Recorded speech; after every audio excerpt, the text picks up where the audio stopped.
making history. The Debor Zero Hunger Foundation was born out of my love for children and the love for my country. It was born out of thinking about how to guarantee our safety and security, and how best to secure our children's safety and their security now and in the future. I left Nigeria about 3 decades ago. Coming back finally about 3 years ago, noticed that a lot have changed.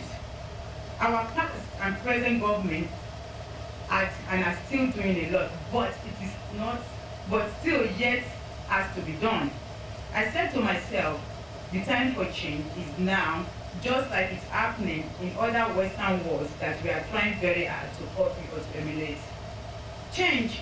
In 2008, President Barack Obama's campaign slogan was based on change. The youth of the United States of America knew the time for change was now. They came out in their millions and supported President Obama. With that simple belief and unity, he won the election with a slam dunk. The results were beyond belief to the opposition, of course the Republican Party. Change. It's time for our change. Why don't we do the same now and win the future for our children? Let's guarantee their safety and security with a simple program of giving just 15 naira snacks and juice to our primary school children to enhance nutritional needs at the same time developing their brain. Theory. I came up with this theory. With just taking 3 of the United Nations Millennium Development Goals, applying just like my predecessor said, Abraham Maslow's hierarchy of physical and psychological needs. If you look at your chart, both are matched together. The Debor Zero Hunger Foundation is at the center, which is about safety and security. Using feeding of primary school children to solidify their foundational years as a tool to achieve this goal. What is the goal? Again, safety and security. After some much research and private interviews on my part, I took the MDGs that says to end hunger by the year 2020. I personally believe that you cannot end hunger, but you can drastically reduce it. To achieve basic universal primary education, go and to develop global partner for development. How do you achieve basic primary education if you are hungry? Through personal experiencing, it was brought to my attention that lots of children do not eat breakfast to school, and that some will just drink water. If lucky, tea to elevate their hunger. So if you are hungry, of course, your blood sugar will be down, and then of course your blood pressure will rise up. How do you concentrate to retain what is being taught to you? If you cannot retain what is being taught to you, then how would you pass your exams to make the required grade in turn to be a good student?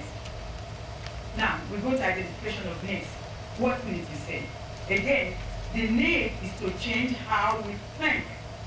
Our perspective about our fellow human beings. Yes, we talk about this all the time. We talk the talk, but are we walking the walk? Lots of newspapers, news readers, reporters, and individuals have talked about this. Some credible companies, individuals are doing something about change, assisting different schools, but is it enough? To make change, you have to go down to the roots and try as much as possible to change from the foundation. Foundation, what is the meaning of foundation? The part of a structure of a building that is below the ground and supports the rest of it. To me, our primary school children are the foundation, and they are the root that supports us. The more developed your knowledge base is, the smarter you are. But you cannot be smarter than your knowledge base. I say that. This means whatever you are able to retain in your primary school years, which is your foundational years, it is what you will translate to your secondary school years and of course your university years. If you don't eat a well-balanced diet now, how does your brain develop? Eating food that are high in zinc, iron, calcium, iodine, weight, vitamin C will help develop a child's brain. Just to let you know, we have done some research in the market and we have found snacks and juice that complement all these nutritional values. Now, tying food and safety and security together. This is where we kill two birds with one stone. Sponsoring a school breakfast so that the children can retain what is being taught at school, renovating their school to have a conducive environment to learning, and thereby boosting their confidence and their morale. By doing this, the children can have a good foundation years and be able to build on it through secondary school, through university years as they progress in life. This will in turn reduce criminals, e.g. area boys, like we say Boko Haram, and ex-Syria, in guaranteeing safety and security of our own lives. Illiteracy can lead to crime, we all know that. If this happens, my safety and your safety and security will be threatened, just like we saw yesterday, Boko Haram killing 50 elementary school children. Let's go to other programs that we have. Now, we have economic women empowerment. The reason for this particular program, like I was explaining to my person representing Commissioner for Education, was so that after we take care of these children, giving them breakfast in school, so that they can retain what is being taught to them, and we give them a conducive environment to learning, they go on to their parents, to those poor parents. If we are not doing something about the parents, especially the mothers, then our efforts will go in vain. So one of the areas we are looking at is also to do women empowerment, especially the single and the widowed women, to empower them so that they will be able to continue taking care of their children. I call it continuity of care. Young Farmers Program. This is where we try and work with our government and Ministry of Education to introduce poultry and farming to primary school, especially in the rural areas. If a parent cannot sponsor their children through secondary school, they can continue the poultry and farming. This they will use to sustain their family if they use this as a form of generating funds for the family. Our future plan. Again, one of our future plans is to build a secondary school for the less privileged, where students from the poorest family can be sponsored by an individual companies through their university years. Such students will then service our youth corps, then go back to the community where he came from to serve another 2 years. That way, giving back to the community to show that he is a finished product. Then we know that that particular student will not become a criminal and will not become a Boko Haram person in the future. Now you say to yourself, how do we get here? Well, to get funding internationally, funding from companies to relieve individual bodies and partnership from government, we have done like a cost implication per child. Let's say, for instance, a school with 25 children, I would say each child is 15 naira per child. So if you have 25 children, for that day, it will cost an individual 1,250 naira per day to sponsor 25 children. If you have children that has 50 kids, 2,005 per day to sponsor that school. So if you look at the table, it's not just saying that one person should come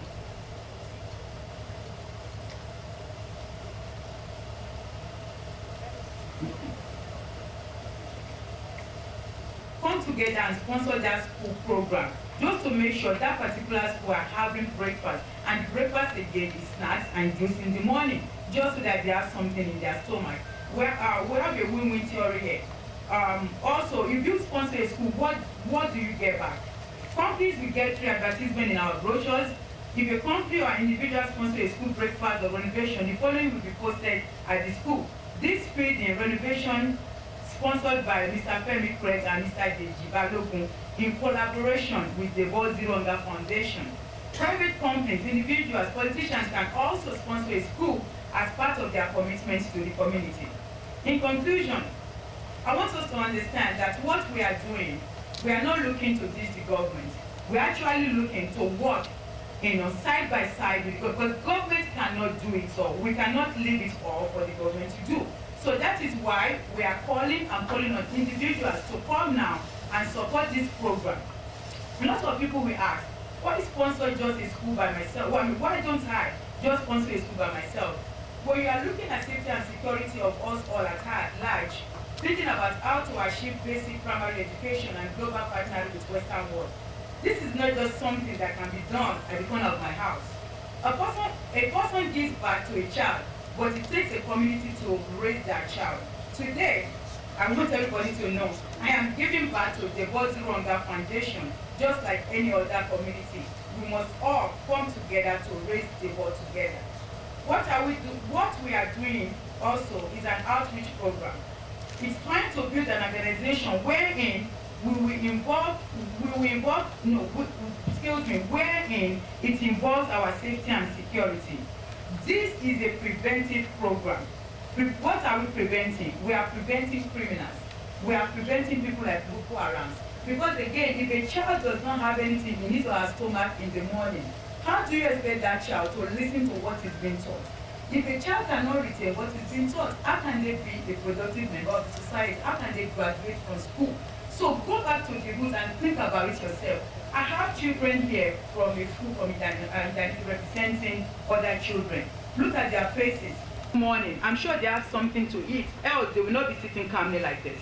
So if they are not calm enough to learn, to listen what their teacher is teaching them, how can they become a good student?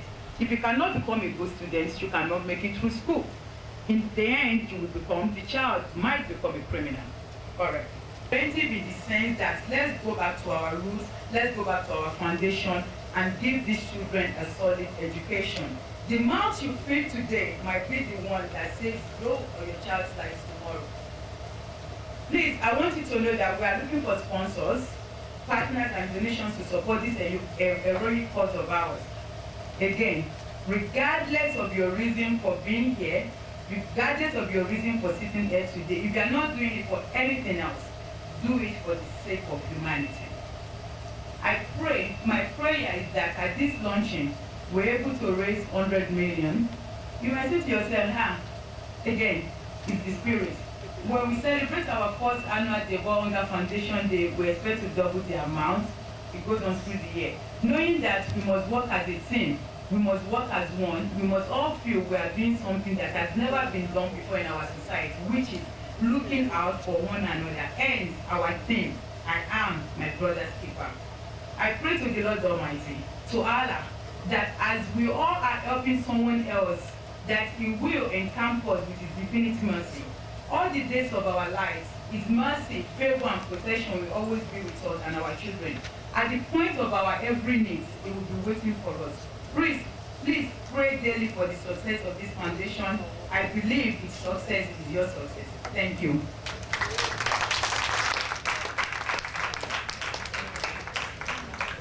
Thank you very much, Princess, for keeping to time. It's not only children, if you're as I invite the representative of the Honorable Commissioner for Works and Infrastructure in Lagos State, Dr. Obafemi Kadri, presented by Mrs. Fumi Salami, to make his presentation. I'm standing in the capacity of the Honorable Commissioner for Works and Infrastructure, Dr.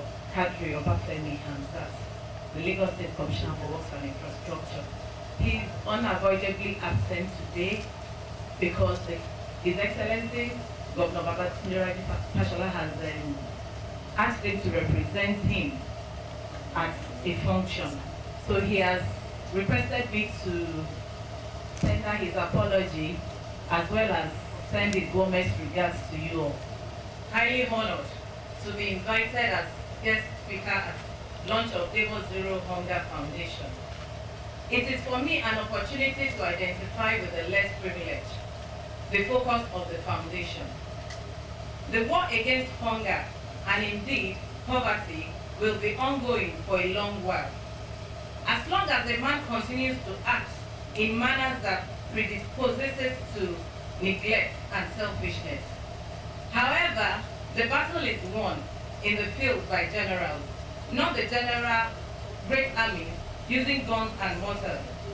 It will be won by gentle and caring giants with great love and passion, such as we have found in the sponsors of this organization.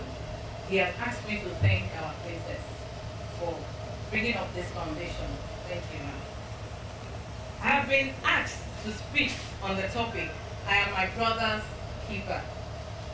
To my mind, this speaks of an affirmative action, a firm belief that if we look out for each other and offer ourselves a shoulder to lean on, we will invariably have a smile on every face and build a true community of a man as envisaged by the Almighty God.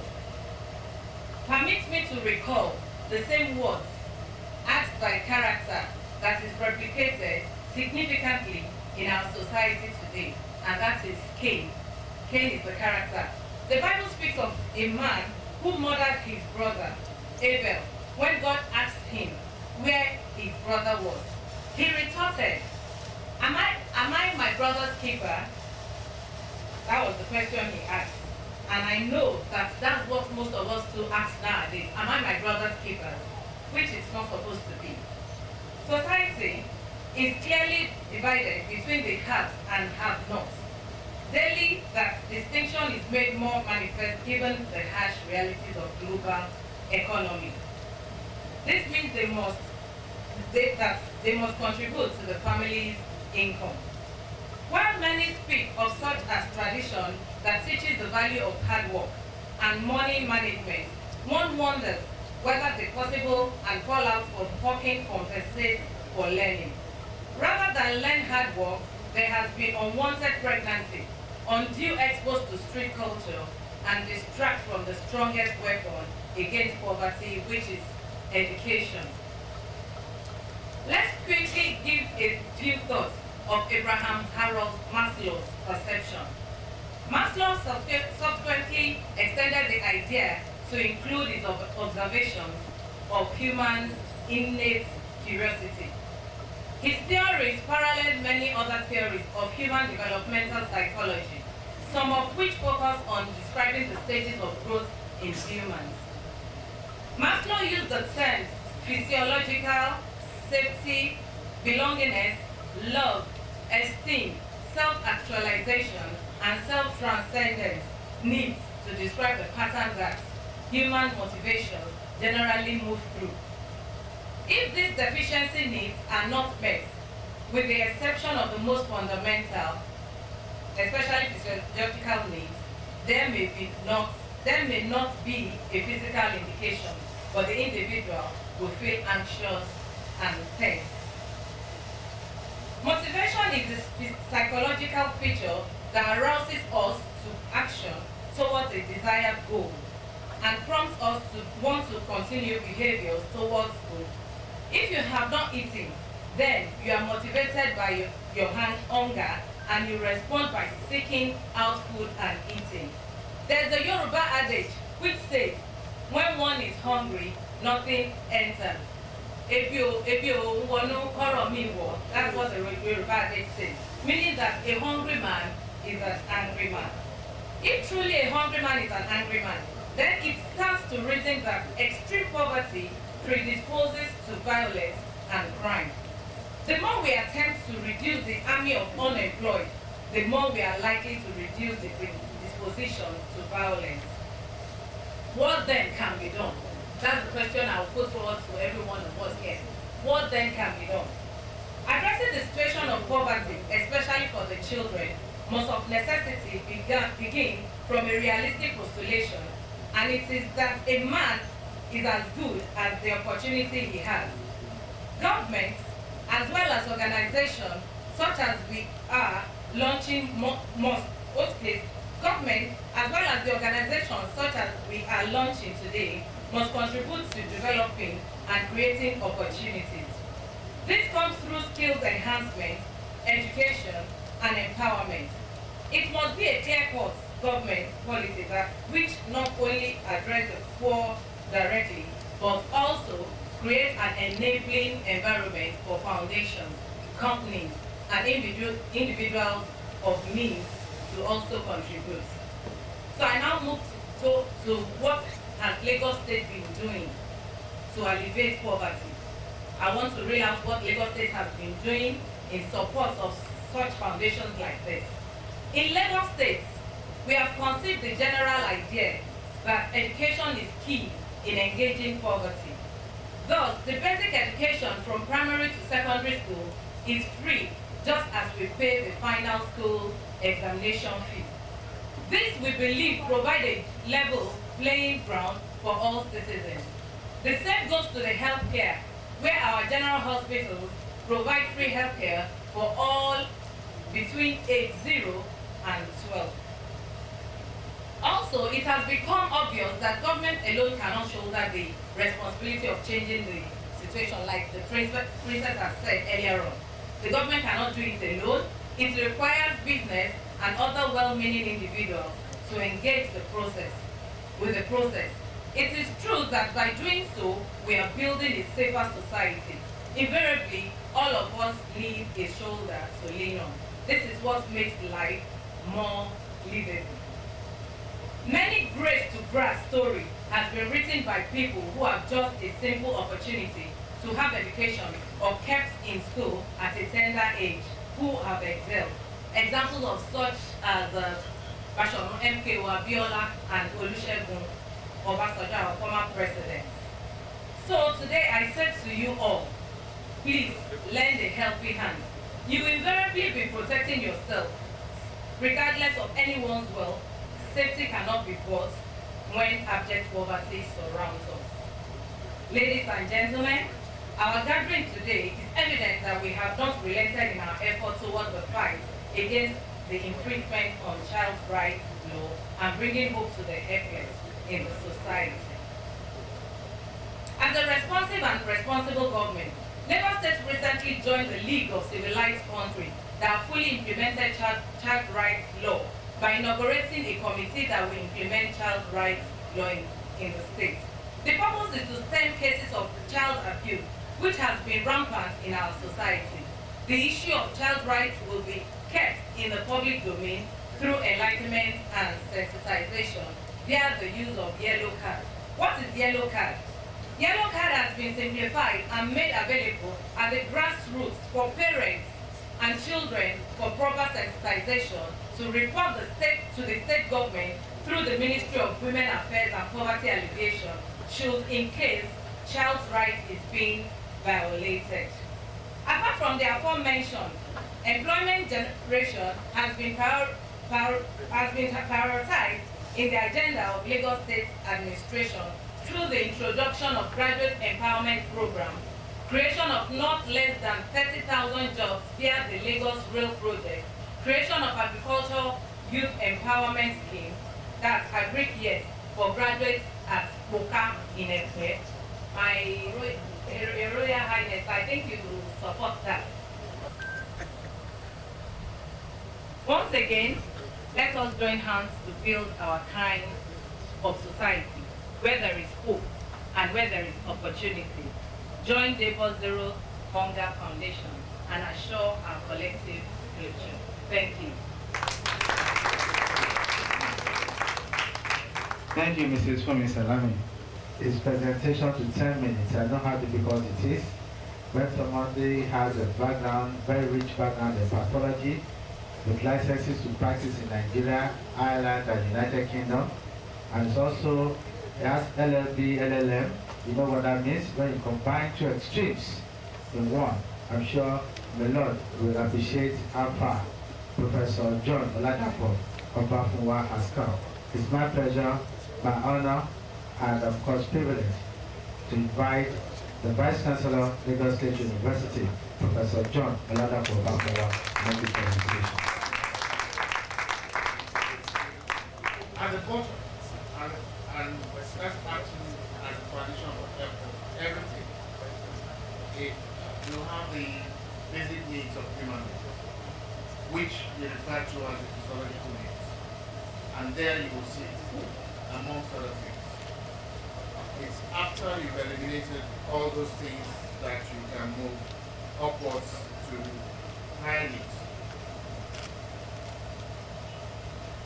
So, physiological needs are essentially the rudiments or the primordial components of that pyramid. And any shortage at any level, due to whatever reasons, will affect subsequent needs. It's after you eat